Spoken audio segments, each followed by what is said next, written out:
Mesdames, Messieurs, bonjour. Merci de renouveler votre fidélité à votre émission Le Jury du Dimanche, iRadio, ITV, imedia.sn et Besbi le jour. Youssou Diallo est notre invité. Il est économiste, expert en développement agricole, président du Club Sénégal émergent et président du conseil d'administration de la Sonacos. Bonjour Youssou Diallo et merci d'avoir accepté notre invitation. Voilà, Mamadou, c'est moi qui vous remercie, effectivement, et permettez-moi de vous souhaiter un joyeux anniversaire et aussi de souhaiter joyeux anniversaire à ma loyale et fidèle épouse. Je crois que vous êtes, j'ai l'impression que vous êtes... C'est ma jumelle.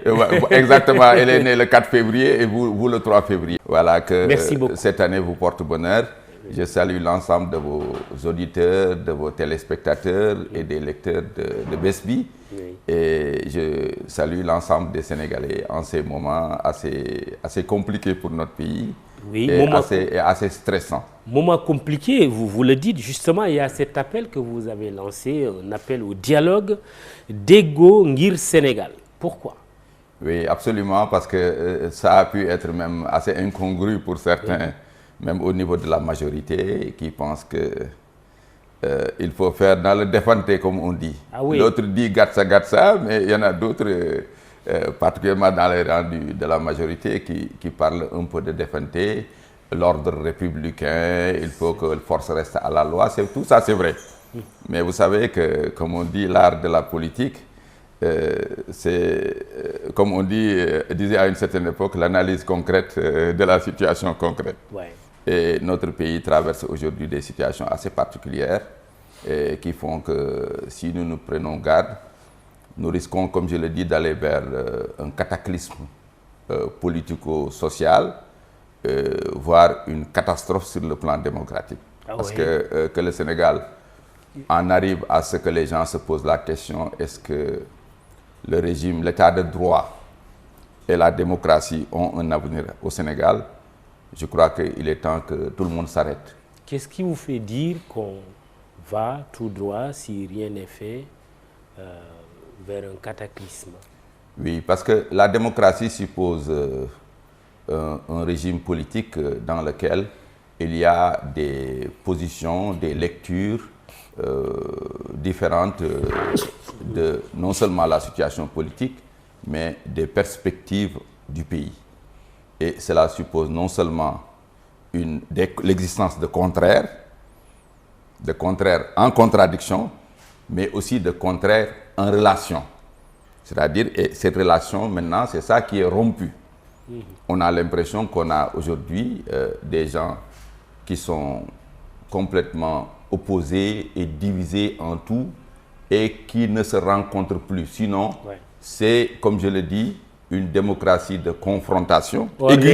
Les contraires ont tendance à se rencontrer. Et c'est ça la loi, ce que nous appelons la dialectique. Absolument. La dialectique, c'est la loi de l'unité des contraires. C'est d'abord l'unité des contraires. S'il n'y a pas unité des contraires, il n'y a pas de dialectique. C'est comme ça que Hegel définit la dialectique. Et aujourd'hui, nous sommes dans un régime où les gens ne se parlent plus, où les gens ne se rencontrent plus, où les gens ne dialoguent plus, sinon que c'est par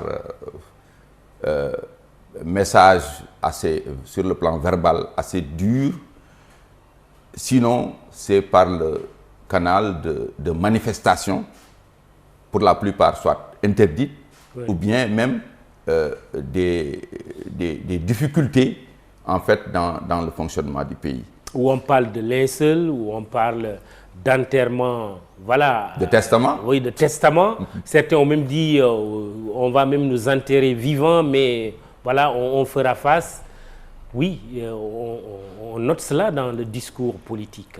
Voilà, c'est la raison pour laquelle, en vérité, des gens qui ont une certaine expérience, même dans les deux bords, malgré tout le discours guerrier que les uns et les autres tiennent, je pense que même dans les rangs les plus extrêmes de l'opposition, après la publication de ma contribution sur la nécessité d'un dialogue d'Ego Ngir Sénégal, je l'ai appelé faire bouger les lignes pour amener vers un dialogue salvateur pour la démocratie sénégalaise.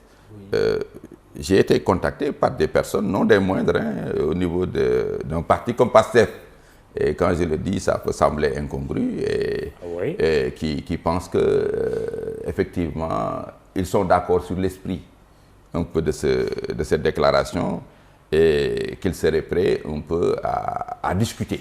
Des responsables de PASTEF. De PASTEF. Vous ont appelé. Et là, je pèse bien mes mots. Donc, ça veut dire que... Vous préférez ne pas révéler non, ce serait irresponsable de ma part. Parce que je pense que quand on fait des démarches pour la paix, quand on appelle à la paix, toutes les paix ont été réglées avant les tables de négociation. Dans quelle mesure ces responsables sont en phase avec leur leader, par exemple, par rapport à ce Dégongir Sénégal? Je sais que ces personnes sont tellement proches et représentatives au niveau de PASTEF que, effectivement, est très politique, et que ces personnes ne peuvent pas m'appeler au téléphone ou me saisir pour me parler de cette façon-là, et par rapport à ces perspectives, s'ils ne s'en sont pas au préalable ouverts à leur leader. Je suis aussi un homme politique. S'agirait-il de vos anciens camarades de gauche? Il y en a. Il y en a, parce qu'aujourd'hui, PASTEF, pour l'essentiel, a un socle de gauche. Très bien. Et du côté du pouvoir, est-ce que votre appel a eu un écho favorable? Tout à l'heure, vous disiez que dans les rangs du pouvoir, il y en a qui ont dit « Non, mais pourquoi un tel appel ?» Non, l'heure est à la confrontation. Oui, bien sûr, bien sûr. Il y en a qui le comprennent, je crois, et qui sont en phase avec cet esprit de dialogue. Mais je dirais qu'il y a en fait de part et d'autre ce que j'appelle des frémissements. Maintenant, il faut accentuer ces frémissements pour les traduire en actes concrets. Justement, concrètement, qu'est-ce que vous voulez? Ce que je veux ou je souhaite, oui, c'est aujourd'hui que, d'abord, au niveau du pouvoir, au niveau le plus élevé, c'est-à-dire au niveau du président de la République, que des initiatives assez hardies, voire même surprenantes, soient prises dans le sens de l'apaisement, dans le sens de la décrispation. Surprenante Surprenante dans le sens où peut-être l'autre camp s'y attendrait le moins. Parce qu'aujourd'hui, on disait que telle ou telle chose est une demande sociale, mais je dis aujourd'hui, le dialogue politique est devenu une demande sociale populaire. Une main tendue du président de la République à son opposant, le plus irréductible, comme on peut à la vieille époque. Non, je ne pense pas qu'il le ferait de oui, cette manière, parce que ça semblerait, comme disent certains, oui, ressembler à une lecture d'un rapport de force renversé, mais un appel à toute la classe politique, à toutes les forces vives de la nation, à tous les chefs religieux, coutumiers, etc., à tous ceux qui ont une voix et qui portent, en fait, dans ce pays pour la nécessité d'un apaisement, d'une balle à terre, d'une décrispation de la situation politique, parce qu'aujourd'hui, une justice sereine, même si on veut que justice soit rendue, n'est pas possible dans l'atmosphère et le contexte sénégalais actuel. oui. Des élections dont les résultats seraient acceptés, des élections qui permettraient au Sénégal de repartir d'un bon pied, ne sont pas réunis dans l'atmosphère et le climat politique actuel au Sénégal. Et comme vous disait l'autre, lorsque la politique entre dans le prétoire, le droit en sort par la porte, le droit en sort par la fenêtre. Justement, politique, voilà. Donc vous voyez un droit, justice, c'est l'occasion de parler de cette amnistie qui est à nouveau agitée. On sait qu'à un moment donné, le chef de l'État avait donné instruction à son ministre de la Justice de réfléchir sur une amnistie en faveur des personnes qui ont perdu leur droit de vote. Tout de suite, on a pensé à Karim Wade et à Khalifa Ababacar Sall. Vous pensez qu'aujourd'hui, par rapport à votre appel Dégongir Sénégal, qu'une loi d'amnistie s'impose en faveur de ces deux leaders politiques qui ne peuvent pas être éligibles de toute façon, qui ne sont pas éligibles jusqu'au moment où nous parlons. Oui, c'est la vérité parce que pour la première fois, on est dans une situation où les principaux leaders politiques qui peuvent peut-être gagner une élection au Sénégal, Macky Sall, Ousmane Sonko, Khalifa Sall, Karim Wade, on n'est pas sûr de leur candidature. C'est la première fois. Vous voyez un tel contexte. Tout comme on n'est pas sûr aussi de la candidature du président Macky Sall lui-même. Non, j'ai commencé par ça. Oui, d'accord. J'ai commencé par citer Macky Sall pour faire bonne mesure. Très bien. J'ai dit pour la première fois, oui. Au Sénégal, oui, les 4 personnes susceptibles de remporter l'élection présidentielle, il y a un point d'interrogation quant à leur participation à l'élection qui doit avoir lieu dans moins d'1 an. Il s'agit du président Macky Sall, oui, il s'agit de Ousmane Sonko, il s'agit de Khalifa Sall, il s'agit de Karim Wade. Que faut-il faire? Alors, donc, puisque la démocratie est la loi de la majorité, oui, la démocratie, c'est permettre à ceux en qui le peuple a confiance, parce que la démocratie ne doit pas avoir pour mission d'éliminer les plus représentatifs et de créer les conditions où le peuple serait obligé, ou une fraction du peuple serait obligée d'élire des gens qui ne représentent pas la majorité. Soyez plus concret. Donc cela signifie en d'autres termes, oui, qu'aujourd'hui, oui, nous avons une situation qui nécessite qu'on s'arrête, qui nécessite qu'on crée les conditions pour que les meilleurs choix, en termes non seulement de légalité, mais surtout de légitimité, soient réunis au Sénégal. Et c'est la nécessité un peu de ce dialogue. Mais ce dialogue ne signifie pas des combinations oui, où on va absoudre des gens sur le dos, par la politique, sur le dos de la loi, ou qu'on crée des sauf-conduits ou des immunités particulières pour certaines personnes. Parce que, moi, à mon avis, à mon sens, et par principe, l'état de droit doit demeurer. Vous n'êtes pas favorable à une amnistie? Non, je ne dis pas que je ne suis pas favorable à une amnistie. Oui. Mais les conditions d'une amnistie, oui, doivent être en adéquation avec le respect de la loi. Très bien. Je rappelle que vous suivez le jury du dimanche. Notre invité est Youssou Diallo. Il est le président du Club Sénégal Émergent, PCA de la Sonacos. Il est également économiste, expert en développement agricole. Alors, parlons un peu de cette pétition de la société civile. Diamaguène, 3e mandat. Vous l'avez signé? Non, non, je ne la signerai pas parce que...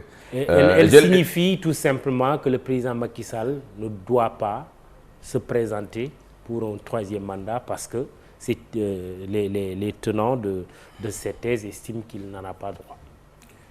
D'ailleurs, je l'ai déjà dit à Alioune Tine. Je lui ai dit, Alioune, il faudrait que la société civile joue son rôle de tierce partie, de partie intermédiaire. Mais que la société civile ne s'aligne pas carrément à l'opposition. Je lui dis, en prenant cette initiative, vous vous placez dans la position de dire qu'un candidat à la présidentielle n'a pas le droit d'y participer. Et vous le dites au nom de quoi? De votre point de vue, de votre interprétation sur le plan juridique, comme le font ceux de l'opposition? Je lui ai dit, c'est pas juste. Mais est-ce que ça, c'est nouveau, ça?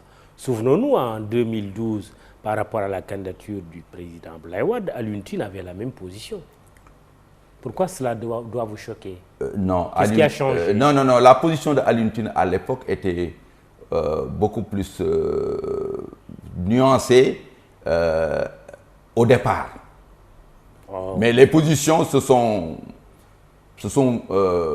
cristallisées, oui, à partir de l'évolution des événements après le 23 juin, oui, après le 27 juin, etc. Oui. Mais ici, dès l'abord, oui, Alioune Tine a pris position pour dire que Macky Sall ne peut pas postuler à un autre mandat. Et vous, quelle est votre position? Moi, ma position est très claire. Moi, je dis, sur le plan juridique, je fais partie de ce qu'on appelle les théoriciens du 3e mandat, parce que j'ai fait une longue interview et j'ai montré un peu les fondements sur le plan juridique qui faisait que le président Macky Sall avait le droit de se présenter à un nouveau mandat.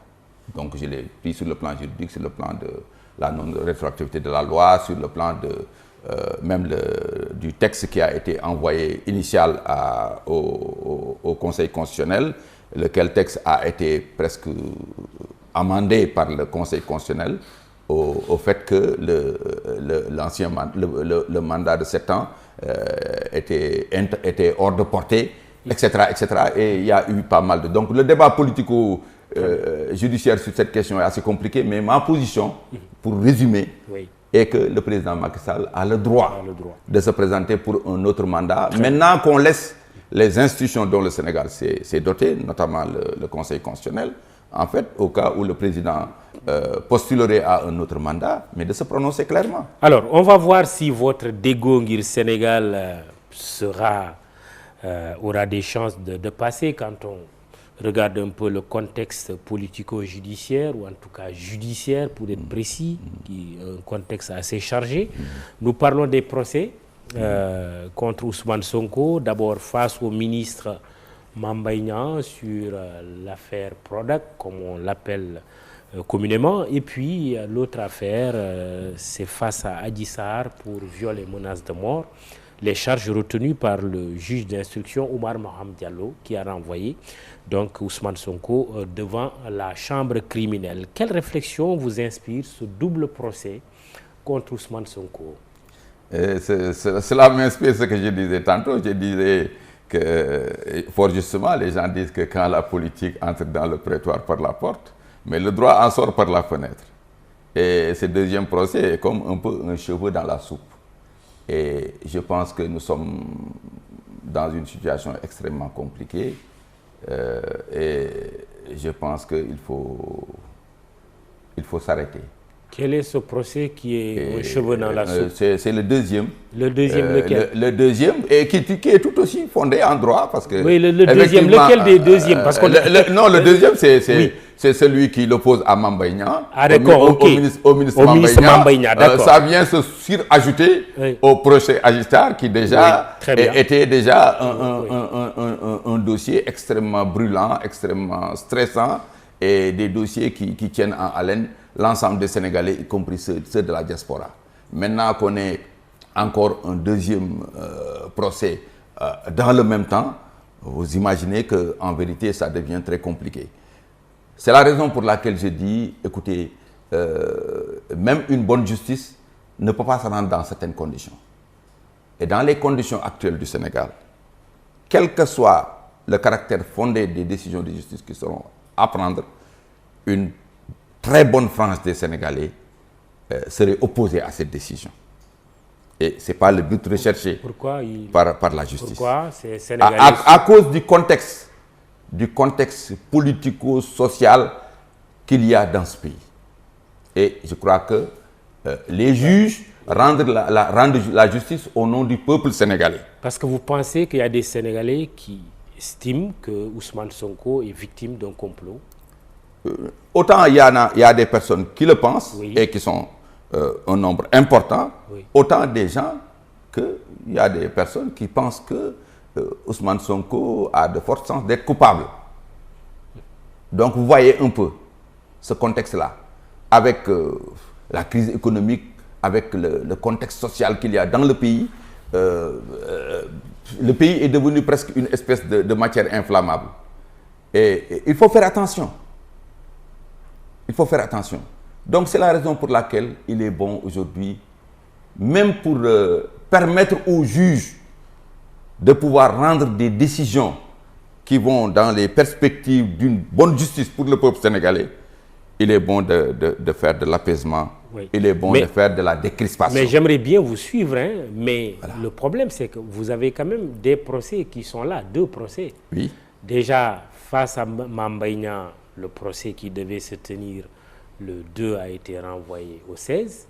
Là, Ousmane Sonko a saisi la chambre d'accusation qui va statuer le 9 février par rapport au dossier Adji Sarr. On ne connaît pas la date, bien entendu, de ce procès, mais qu'est-ce qu'il faut faire alors que les procès sont déjà là, sur la table? Il faut créer les conditions pour que la justice puisse rendre des décisions qui ne mettraient pas le feu aux poudres. Qu'entendez-vous par conditions? Créer les conditions? Les conditions, c'est d'abord apaiser la tension. Les conditions, c'est décrisper. Les conditions, c'est se rencontrer d'abord et se parler pour examiner la situation du pays et voir aujourd'hui comment sortir relativement de cet imbroglio. Et ce n'est pas, bien sûr, en marchandant les dossiers en justice. Oui, c'est ça que moi j'aimerais bien vous comprendre. Là, j'ai du mal à vous suivre. Oui. C'est l'environnement aujourd'hui de la justice qu'il faut assainir. Cet environnement politique pollué. Et cet environnement prend le pas sur, parce que cet environnement enveloppe la justice. Je ne sais pas si vous voyez ce que je veux dire. Bon, j'essaie de vous suivre. Voilà. Il faut quoi? Tout renvoyer?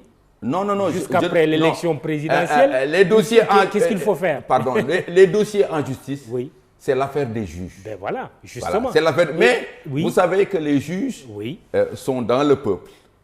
Les juges rendent les décisions au nom du peuple. Et ça, c'est des signaux qui vont être envoyés aux juges. Et les juges sont des gens très intelligents qui savent décrypter. Je ne sais pas si je me fais comprendre. Il y a eu des affaires au Sénégal depuis que le Sénégal existe. Vous savez, on a l'impression souvent de dire que la démocratie sénégalaise est une démocratie apaisée. Oui. Non, la démocratie sénégalaise, en vérité, a toujours été une démocratie de relative confrontation. Regardez ce qui s'est passé entre le président Mamadou Dia et le président Senghor. Oui. Regardez ce qui s'est passé entre le président Senghor et le professeur Cheikh Anta Diop. Les émeutes qu'il y a eu en 1963 aux Allées de Centenaire, qui ont été presque la manifestation politique la plus meurtrière au Sénégal. On parle de plus de 200 morts. Regardez ce qui s'est passé en 68. Regardez ce qui s'est passé en 88. Regardez ce qui s'est passé en 93. Ce qui s'est passé en 94. Regardez ce qui s'est passé le 23 juin, le 27 juin 2011. Et aujourd'hui, regardez ce qui s'est passé au mois de mars 2021. Donc notre démocratie est traversée par en fait des crises qui ont un caractère violent. Et j'ai dit, pour compléter, j'ai dit dans mon texte que les béquilles que nous avons souvent utilisées pour que notre démocratie reste en vie, j'ai l'impression que ces béquilles ont atteint leur limite absolue. Et qu'il est temps aujourd'hui de penser à une refondation démocratique et une refondation de l'état de droit au Sénégal. Parce que comme disait l'autre, qui n'avance pas recule. Et j'ai l'impression que nous faisons du surplace depuis très longtemps et des forces extérieures, y compris les forces religieuses, ont aidé à des fois sortir du bout du tunnel. Je repose ma question. Alors qu'on a deux procès là sur la table qui visent tous les deux Ousmane Sonko face à Mame Mbaye Niang, le ministre Mame Mbaye Niang, face à la masseuse Adji Sarr, que faut-il faire?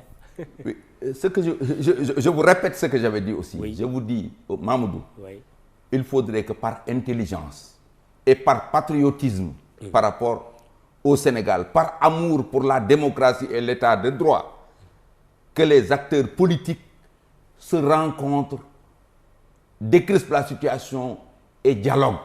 Et dans ce dialogue, je ne parle pas d'arrangement. Je ne parle pas d'arrangement. Et dans ce dialogue, j'ai dit dans ce dialogue, créer les conditions pour qu'une justice sereine et une justice qui aille dans le sens du progrès, de la démocratie et de l'état de droit puisse être rendue. Parce que dans les conditions actuelles, je n'estime pas que ces conditions soient réunies. C'est ce que j'ai dit très clairement. Je ne parle pas de marchandage. Il faut donc renvoyer les procès. Non, je n'ai pas dit ça. Je vous ai répété et dit que les procès, c'est l'affaire des juges. Mais les juges sont des Sénégalais, comme vous et moi. Très bien. Qui sont intelligents, qui sont sensibles et qui aiment ce pays autant que nous. Très bien, j'espère que les acteurs politiques et les juges dont vous parlez vous entendront. Je rappelle que vous suivez le jury du dimanche. Youssou Diallo, le président du club Sénégal émergent, en est l'invité. Et puis il y a cette initiative du groupe parlementaire Yewwi Askan Wi pour la saisine de la Haute Cour de justice sur la gestion du fonds Force Covid-19. Le chef de l'État est visé pour haute trahison, mais aussi il y a une proposition de résolution de mise en accusation contre 10 ministres et anciens ministres. Vous en pensez quoi? Ce que j'en pense, c'est en fait le processus d'action-réaction, d'offensive, de contre-offensive politique. Parce qu'eux aussi, ils sont plus ou moins dans la surenchère. Et vous imaginez un peu les perspectives sur le plan politique. S'il arrivait des situations que, éventuellement, cette opposition arriva au pouvoir, on aura non plus un seul procès comme genre procès Karim Wade, mais on risque d'avoir des procès en cascade. Parce que les listes sont déjà établies et les directions sont clairement indiquées. Est-ce que le Sénégal peut continuer comme cela? Oui, sauf que... Est-ce que vous voyez un peu? Donc, oui, mais il y a quand même le rapport de la Cour des comptes. En réalité, cette initiative du groupe parlementaire Yewwi, c'est par rapport au rapport de la Cour des comptes. Non, ça c'est de bonne guerre politique. Oui, le rapport de la sur Cour la des gestion comptes, du fonds Force Covid-19. Le gouvernement a été clair. Oui. L'ensemble de ces dossiers, oui. Il y a ouverture d'informations judiciaires et la justice est indépendante. Et le traitement de ces textes-là doit être laissé à la justice. Mais c'est de bonne guerre que l'opposition se saisisse de ces dossiers pour dire que, effectivement, c'est trop lent. On a l'impression qu'on veut faire pourrir ces dossiers pour que les gens, pour que les gens l'oublient. C'est de bonne guerre pour l'opposition. Oui, au-delà du fait que c'est de bonne guerre ou ce n'est pas de bonne guerre, je veux dire, il y a un rapport quand même de la Cour des comptes avec des recommandations d'ouverture d'informations judiciaires. Ça, quand même, c'est quand même important, non? Vous savez, Mamoudou, vous prêchez un convaincu. Oui. Le club Sénégal émergent, oui. Qui pour l'essentiel est un club qui est dans la majorité présidentielle, dès la publication du rapport des comptes, a été l'une des premières structures à sortir une déclaration pour dire que l'ensemble des dossiers pour lesquels la Cour des comptes demande l'ouverture d'une information judiciaire, que l'ensemble de ces dossiers doivent être déférés parce que la question de la bonne gouvernance est une question capitale pour l'émergence de ce pays. Parce que la corruption, les détournements des deniers publics et l'absence de sanctions constituent des tares létales pour l'état de droit, pour la démocratie et la société sénégalaise. De ce point de vue, vous prêchez un convaincu. D'accord, de ce point de vue, l'initiative du groupe parlementaire Yewwi peut se comprendre alors. Non, moi, l'initiative de Yewwi, ils avaient dit ça avant. Oui. Mais aujourd'hui, c'est en réaction. Aujourd'hui, au double procès. En réaction au double procès, ils disent oui, nous avions dit il faut faire une ouverture d'information judiciaire. Mais maintenant, il faut corser la chose. Il faut demander maintenant que tant de ministres soient traduits devant la haute cour de justice. Et il faudrait que le président soit accusé de telle chose pour demain pouvoir de haute trahison pour demain pouvoir être jugé. Etc. etc. Donc ces processus d'action-réaction, tu attises le feu, moi j'attise le brasier. C'est comme ça que ça se passe. Et ça va être ce jeu de surenchère, mais c'est dangereux pour ce pays. Et on n'en a pas fini parce qu'il y a un collectif sous nos milliards d'ores qui appelle à des plaintes populaires auprès du procureur sur le même dossier. Il y a même d'ailleurs, j'ai suivi d'ailleurs sur vos ondes ce matin les 80 000 plaintes des Moustarchidines. Ouais. Voilà, donc par rapport à la députée, etc., etc. Donc, vous voyez un peu l'engrenage dans lequel notre pays est en train de s'engager. Oui. Et on continue à regarder, on laisse faire. Mais demain, il risque d'être trop tard. Alors, puisque nous aimons ce pays comme tout le monde, puisque nous pensons que ce pays a besoin d'être apaisé, que la tension a besoin d'être rabaissée, que les gens doivent se parler, parce que comme on dit, la politique, c'est l'art des possibles.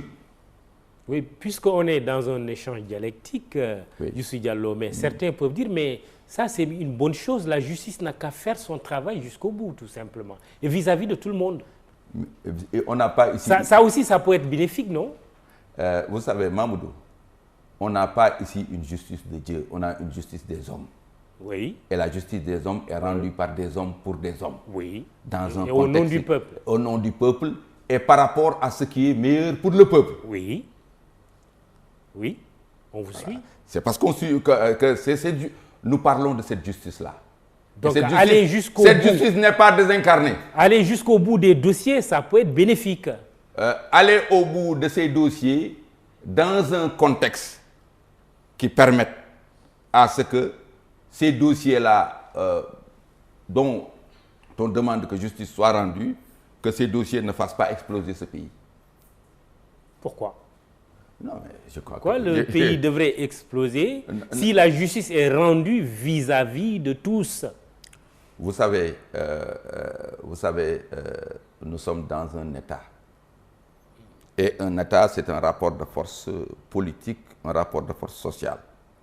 Je ne veux pas aller plus loin parce que là, ça va me conduire dans nos vieilles analyses de marxistes parce que Karl Marx est celui qui a le plus théorisé l'État. Et nous sommes aujourd'hui à une période charnière de notre histoire. Et nous ne voudrions pas que le pire arrive au Sénégal. Et le pire serait un arrêt ou la fin de la démocratie et de l'état de droit. Et vous savez que, oui, les forces de l'ordre sont là, les trucs, etc. Vous savez que tant que les hommes politiques ont la légitimité requise, les forces de l'ordre et les forces de défense n'oseraient jamais certaines aventures. Mais quand les forces de l'ordre en arrivent à savoir que, finalement, le pouvoir tient à eux, on est dans une situation relativement dangereuse dans un pays. Et là, je ne voudrais pas déflorer certaines choses. Je parle à mots voilés, mais des mots qui sont faciles à décrypter. Il faudrait de part et d'autre que les gens reviennent à la raison. Et comme j'ai dit, la situation vers laquelle on tend, si on continue dans ces fixations, c'est des situations où tout le monde va être perdant. À savoir d'abord, en premier lieu, les politiques, parce qu'ils seront tous disqualifiés.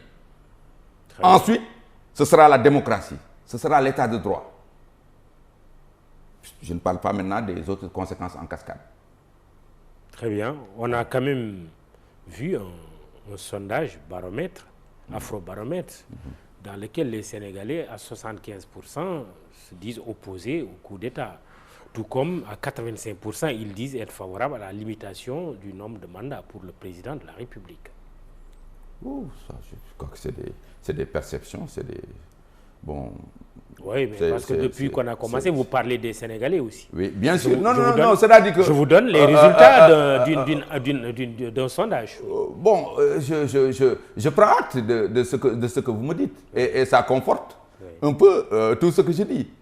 Mais on a vu des pays où les gens étaient à presque 2000% contre les coups d'État. Mais certains contextes ont créé les conditions de coup d'État. Très bien.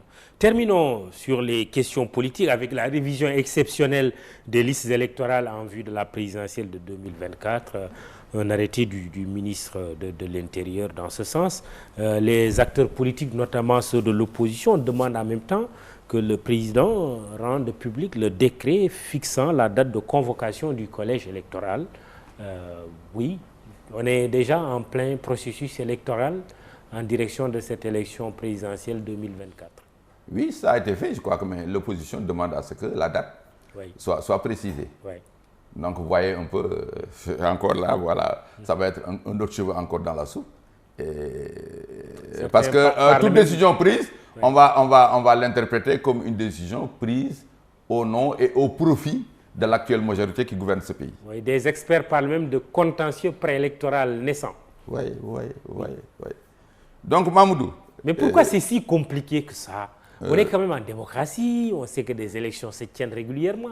Pourquoi toute cette agitation si tout le monde joue le jeu?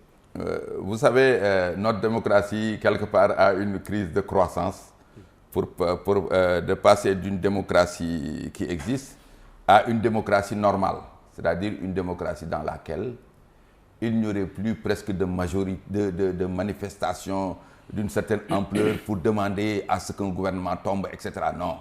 Ça veut dire qu'une démocratie, lorsque les élections sont terminées, tout le monde sait que le pouvoir est entre les mains de telle majorité et que cette majorité va gouverner et que l'opposition va s'opposer dans les conditions normales. Mais quand on n'est pas d'accord sur les règles du jeu d'abord, le parrainage, la révision des listes, ensuite sur le financement des partis, sur d'autres choses, sur les institutions, il y a beaucoup de questions sur lesquelles... Là, vous voyez, avec ce dialogue, soit on raisonne dans le sens d'aller vers ce que j'appelle les consensus minimums. Les consensus minimums qui pourraient permettre d'aller à des élections dont les résultats seraient acceptés, mais aussi d'aller vers des procès qui ne pollueraient pas l'atmosphère de ce pays. Maintenant, les autres questions pourraient être recensées par rapport aux perspectives d'amélioration, de stabilisation et de pacification et pour ne pas dire de normalisation de la démocratie sénégalaise à l'instar des démocraties occidentales. Une fois que l'élection est terminée, chacun va à ses occupations. Ceux qui ont un boulot vont s'occuper de leur boulot et ceux qui peut-être s'occupent des appareils politiques vont s'en occuper, mais c'est pour engranger des suffrages et non être tous les jours dans la rue pour dire qu'on est d'accord si on n'est pas d'accord. Ce parrainage-là, il faut le supprimer ou le maintenir? Non, ça je laisse aux acteurs politiques d'en discuter. Vraiment, ça vraiment je le... Youssou Diallo, donc prenez votre casquette maintenant d'économiste expert en développement agricole. Je rappelle que vous êtes l'invité du jury du dimanche, iRadio, ITV, imedia.sn, Besbi le jour, la souveraineté alimentaire, Dakar 2, le sommet de Dakar 2 sur la question s'est tenu la semaine dernière. Alors, qu'est-ce qui fait que nous n'arrivons pas à atteindre l'autosuffisance alimentaire et plus généralement la souveraineté alimentaire? Est-ce un problème de politique agricole? Je crois qu'il y a au moins trois concepts.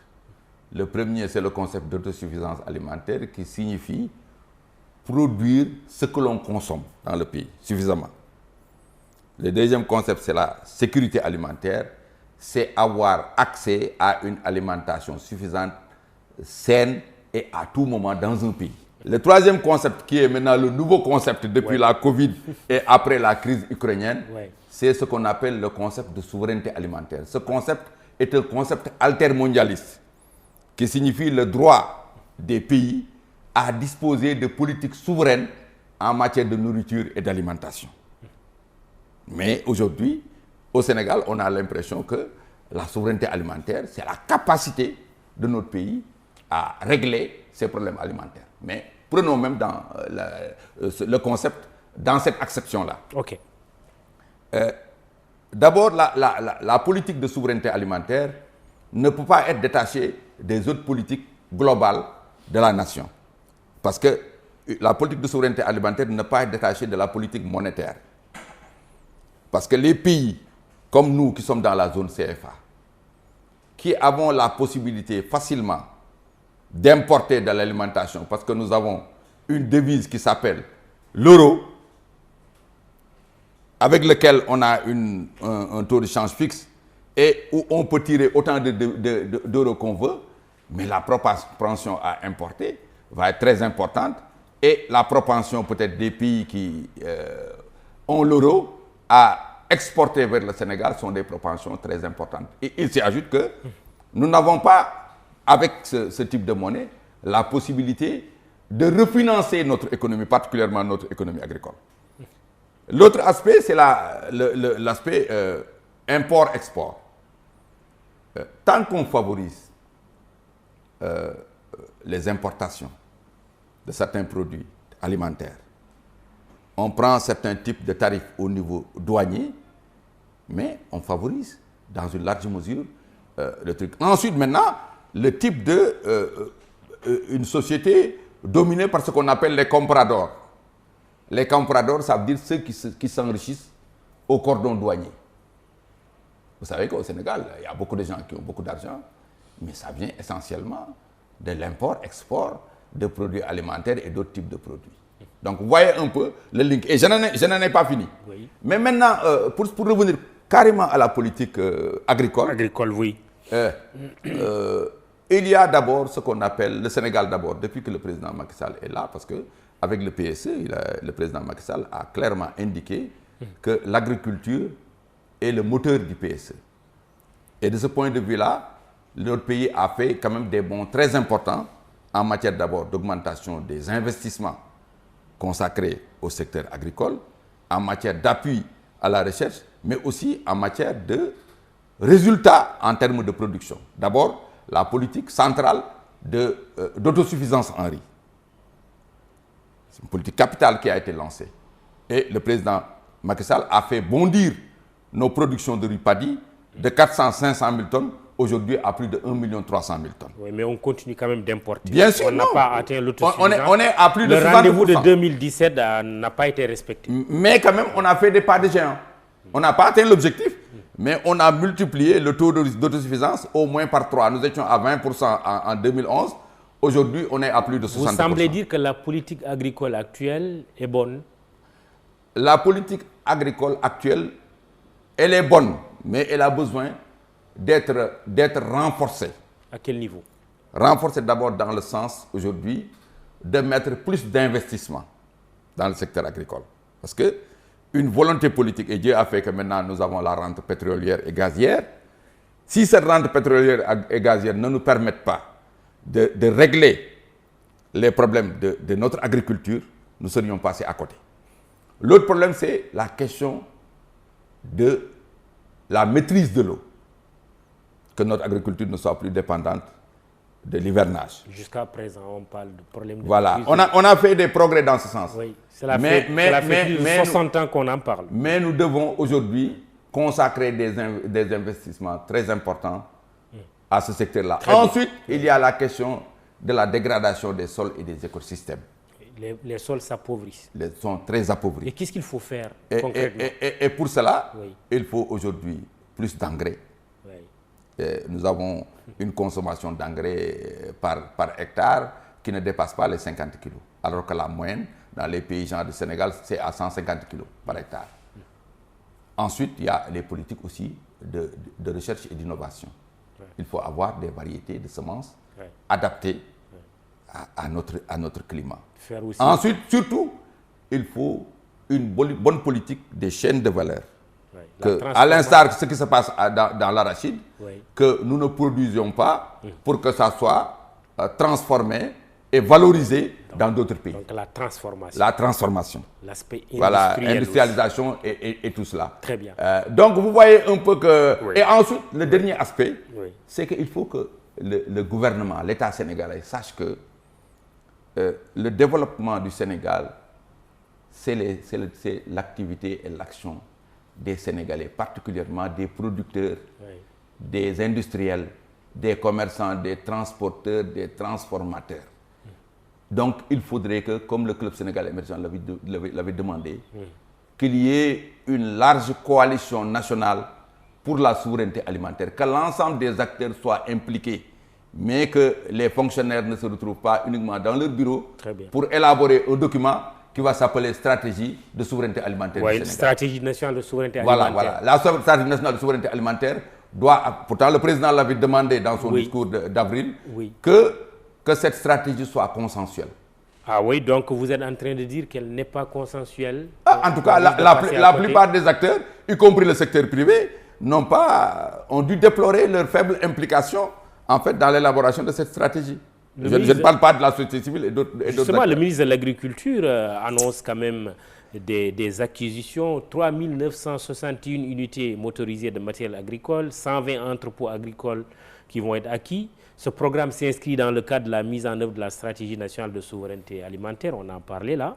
Les impacts positifs de ces efforts devraient se traduire par une mécanisation accrue de la production agricole, un meilleur recours à l'irrigation et une réduction significative des pertes post-agricoles. Oui, c'est une bonne chose. Mais je dis, comme on dit, une hirondelle ne fait pas le printemps. Il y a des actions, des actions extrêmement importantes en amont et en aval qu'il faut prendre. Attention, la stratégie nationale de souveraineté alimentaire n'est pas encore sur les bons rails? Non, je n'ai pas dit ça. Qu'est-ce que vous dites? J'ai dit qu'il faut aujourd'hui aller dans le sens d'une stratégie de souveraineté alimentaire qui soit inclusive, qui implique l'ensemble des acteurs. Il faut impliquer tout le monde. Très bien. Parce que c'est l'État élabore le cadre et les politiques en relation avec l'ensemble des acteurs. Mais c'est les acteurs, parce qu'aujourd'hui, même quand vous regardez au niveau de la politique d'autosuffisance, Henri, mais le gros problème, c'est la faible implication du secteur privé dans la filière riz. L'État a fait énormément de choses, mais les 60% doivent en principe revenir au privé national principalement, et peut-être au privé étranger. L'arachide, maintenant, vous êtes le président du conseil d'administration de la Sonacos, sorti de son directeur général Modou Diagne Fada cette semaine, qui dit qu'il y a un risque de se séparer des saisonniers parce qu'il n'y a que 15 000 tonnes de graines d'arachide qui ont été collectées. L'objectif n'est pas encore atteint. C'est quoi l'objectif d'ailleurs? Combien de tonnes je vous parlerai du point mort de Sonacos, c'est-à-dire le point à partir duquel, quand Sonacos atteint ce point, Sonacos et ses charges couvrent ses ressources. Oui. Ce point mort en matière de collecte, c'est 150 000 tonnes. 150 000. 15 000 tonnes, oui. C'est 150 000 multiplié par... c'est 150 000 divisé par 10. Oui, c'est le dixième. C'est le dixième. Vous n'avez collecté que le dixième. Donc, toutes choses égales par ailleurs, aujourd'hui, le personnel saisonnier, le personnel contractuel, devrait au moins être... les charges devraient être au moins divisées par 10. Toutes choses égales par ailleurs, si je raisonne en termes... Donc vous allez libérer... purement comptable. Vous allez libérer 10% des saisonniers. Non, nous ne le disons pas comme ça. Vous savez que le problème numéro 1 dans ce pays, c'est le problème le problème de l'emploi des jeunes. Oui. Et Sonacos contribue pour beaucoup au truc. Et Sonacos, ne l'oublions pas, appartient à l'État du Sénégal. Oui, mais il y a un risque, selon votre directeur général, de se séparer des saisonniers. Ce risque est réel. Il est réel, mais vous allez l'éviter ou vous n'excluez pas que... Si nous pouvons l'éviter totalement, nous l'éviterons totalement. Mais comment l'éviter? Mais comment l'éviter? Il y a pas mal de procédés. Nous pouvons bénéficier de soutien au niveau de l'État, par exemple. C'est possible. Mais je vous dis, là, la solution la plus simple et la moins coûteuse et la plus profitable pour le pays, c'est de créer les conditions pour que Sonacos ait suffisamment de graines à transformer. Mais justement, et avoir suffisamment de graines à transformer, c'est de créer les conditions, puisque la production de cette année, évaluée sur le terrain, n'atteint pas les objectifs qui étaient déjà planifiés ou fixés par l'État. Il faudrait réduire drastiquement les exportations, parce qu'il était dit dans le décret de 2010 que si la production nationale n'atteint pas 1 million de tonnes, il ne faut pas exporter les graines. Pourtant, officiellement, on a atteint plus d'1 million de tonnes d'arachide. Oui, là, bon, moi je suis... Ce n'est pas le cas. Je suis le président d'une société d'État. Je ne peux pas remettre en cause les statistiques de l'État, mais au moins, je dis, sur le terrain, on ne voit pas les graines. Combien de tonnes vous avez sur le terrain? Je ne spécule pas. Je vous dis sur le terrain, voilà moins d'1 million de tonnes. Sonacos paye au prix le plus élevé du marché. Oui. Nous étions à 425, je crois que nous ne sommes pas loin aujourd'hui à 450 qu'on paye le kilo aux OPS. Oui. Mais nous ne voyons pas les graines. Donc ça veut dire qu'il n'y en a pas. Donc l'objectif d'1 million de tonnes n'a pas été atteint. C'est vous qui le dites. Je vous laisse cette responsabilité. Non, je tire la conclusion de ce que vous êtes en train de dire. Parce que vous dites que sur le terrain, vous n'avez pas 1 million de tonnes. En tout cas, nous avons de l'argent. Oui. Nous cherchons des graines. Nous payons au prix le plus élevé du marché. Oui. Mais nous ne voyons pas les graines. Les graines se sont évaporées. Alors. Oui. Je vous laisse conclure. Et plus sérieusement, quand le DG de Sonacos dit il n'est pas exclu de recourir à l'importation, mais c'est un scénario catastrophe. Non, bon, je crois que c'est des hypothèses que le DG confirme, mais de toute façon, les hypothèses du DG sont validées par le conseil d'administration. Et je suis le président du conseil d'administration. Nous avons d'ailleurs un conseil d'administration vers le 20 février. Et je crois que l'un des points centraux, ce sera la campagne de commercialisation et le budget de Sonacos. Le pape François qui visite l'Afrique, il s'est rendu d'abord en République démocratique du Congo. À cette étape, il a dit « ôtez vos mains de la République démocratique du Congo » en s'adressant aux puissances étrangères. « Ôtez vos mains de l'Afrique, cessez d'étouffer l'Afrique. Elle n'est pas une mine à exploiter ni une terre à dévaliser. » Il parle même, le souverain pontife, de colonialisme économique. Votre commentaire? Mais mon commentaire, c'est de dire ce que un peu Lénine disait dans les thèses d'avril, Lénine disait que la révolution est mûre le jour où ceux qui sont dominés n'acceptent plus d'être dominés.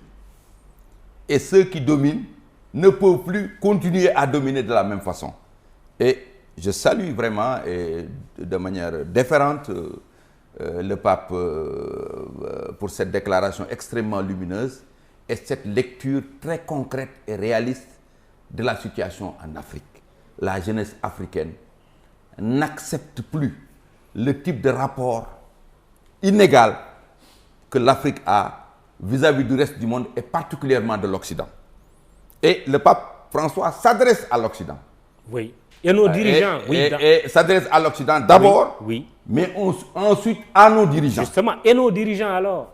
Non, je crois que et nos élites. Voilà, nos élites sont en train de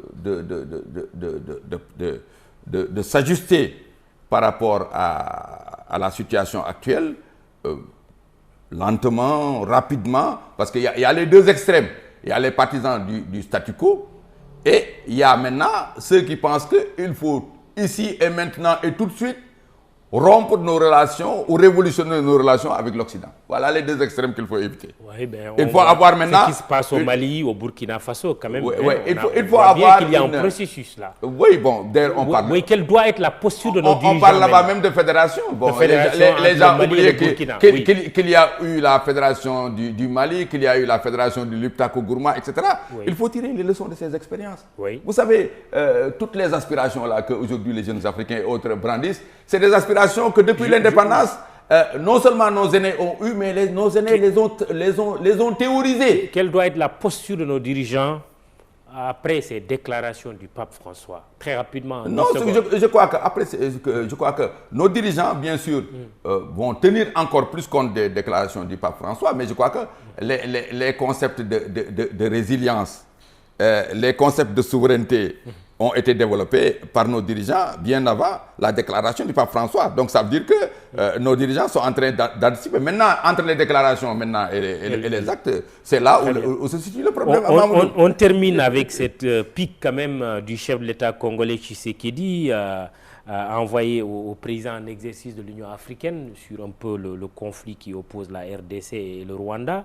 On est presque à la fin de la présidence sénégalaise de cette Union africaine. Votre réponse? Oh, bon, nous le prenons avec beaucoup d'humour. Oui, le président Tshisekedi pense que l'Union africaine ne fait pas assez. Ce problème, je ne dis pas même ce problème est séculaire dans cette zone-là. Et ce n'est pas en un an de présidence de l'Union africaine que le président Macky Sall va régler ce problème, qui est non seulement un problème géopolitique, mais c'est un problème social, c'est un problème de nationalité entre ces deux peuples, parce que vous voyez que dans la zone du Kasaï, en fait, vous vous souvenez, même les Lumumba et tout ça, et les sécessions qu'il y a eu au Congo, c'est des sécessions qui étaient issues un peu de ces zones-là. Et donc, moi, je pense qu'il faut savoir être réaliste et puis analyser les choses. Bon, maintenant, c'est son bon droit de dire ce qu'il dit. Il a lui-même été président de l'Union africaine. Oui. C'est à lui que le président Macky Sall a succédé. Est-ce qu'il a réglé le problème? Donc, il doit même retourner la question à lui-même. Et le président Macky Sall va bientôt passer la main. Qu'est-ce que vous dites de son bilan? Mais c'est un bilan largement positif. Je crois que le président Macky Sall a fait bouger l'Union africaine dans le bon sens.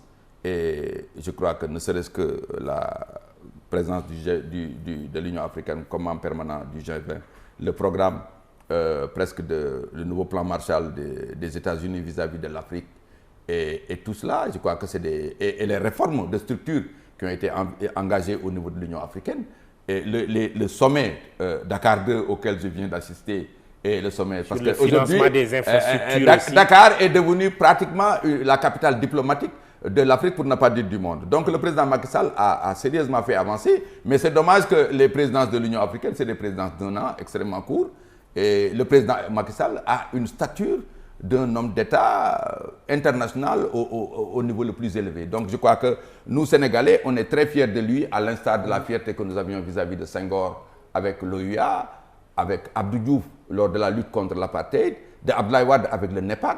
Mais aujourd'hui, avec Macky Sall pour ces nouvelles souverainetés qui sont en train de conclure. Donc c'est ça le Sénégal que nous aimons. C'est un Sénégal d'excellence, de dirigeants compétents, mais aussi de dirigeants lucides, pacifiques et tolérants. Merci Youssou Diallo. Merci. Je rappelle que vous êtes le président du Club Sénégal Émergent, vous êtes PCA de la Sonacos et aussi économiste, expert en développement agricole. Mamoudou Ibra Kane pour vous présenter ce jury du dimanche. Réalisation Sénignan Ibamar Sen pour la prise de son. Immédiat.sn au texte Cheikh Moussa Sarr, à la photo Abdoulaye Silla, réseaux sociaux Biram Pouy et Fatima Taba. Bon dimanche, rendez-vous dimanche prochain.